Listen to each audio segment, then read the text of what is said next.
ஆழ்வார்கள் தரிசனம் பகுதி 150.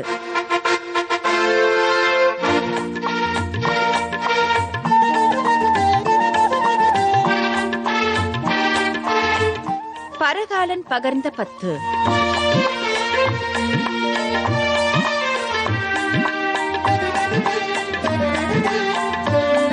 கடும் வரிமேல் கற்கி.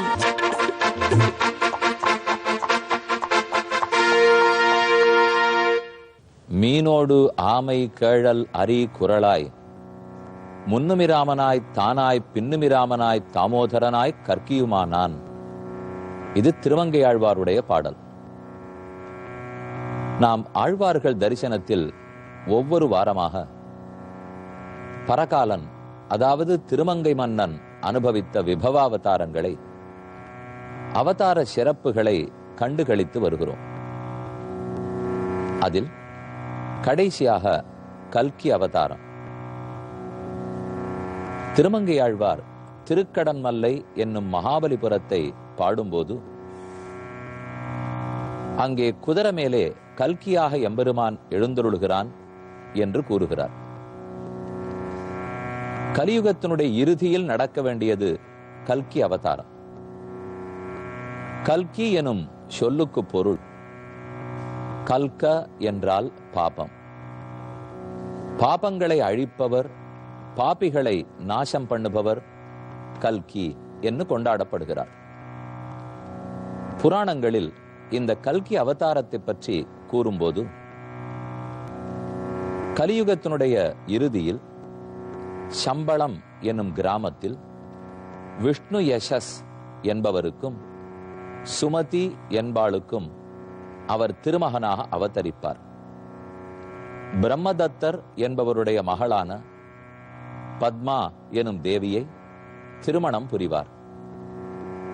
வெள்ளை புரவி, பரி என்னால் புரவி, அந்த குதிரைக்கு மேலே நீண்ட வாளோடே அமர்ந்து கொண்டு கலியுகத்தின் இறுதியில் யாரெல்லாம் தீயவர்களோ அவர்கள் அனைவரையும் அழிப்பார்.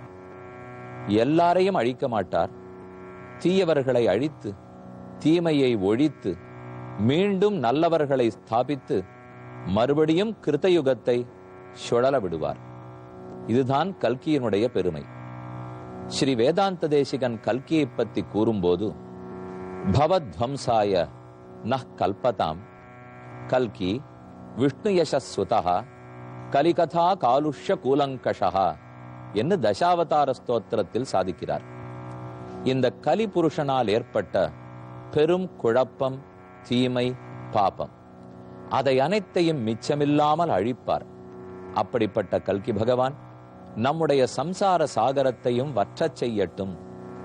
நம் சம்சாரத்தை மீண்டும் மீண்டும் பிறந்து இறக்கிறோமே அதை அழிக்கட்டும் என்று கொண்டாடுகிறார். என்னை ஒற்றுமைன்னு பார்க்க வேண்டும். கலித்வம்சி என்று சொல்லுகிறோம். கலையாமி கலித்வம்சம் கவிம் லோகதிவாகரம். திருமங்கையாழ்வார் கலியை ஒழிப்பவர் என்னும் பட்டப்பெயர். அந்த திருமங்கையாழ்வாராலே இப்போது பாடப்பட்ட இதோ திருக்கடன்மல்லை கல்கி எம்பெருமானும் கலியையே ஒழிக்கிறான், தீயவைகளையெல்லாம் அழிக்கிறான். இப்படிப்பட்ட பெருமானை தரிசித்து, அதுவும் ஆழ்வார்கள் திருக்கண்கள் திருவாக்கு மூலமாக தரிசிப்பதே நாம் செய்ய பாக்கியம்.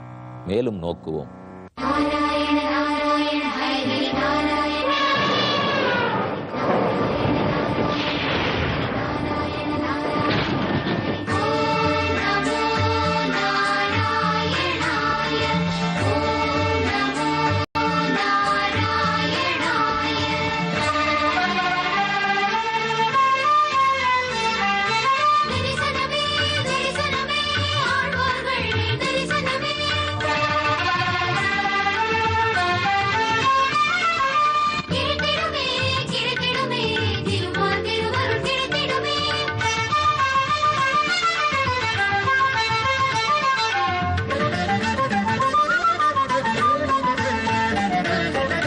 தரிசனம் காண வாருங்கள் ஆழ்வார்கள், தரிசனம் காண வாருங்கள். ஆழ்வார்கள்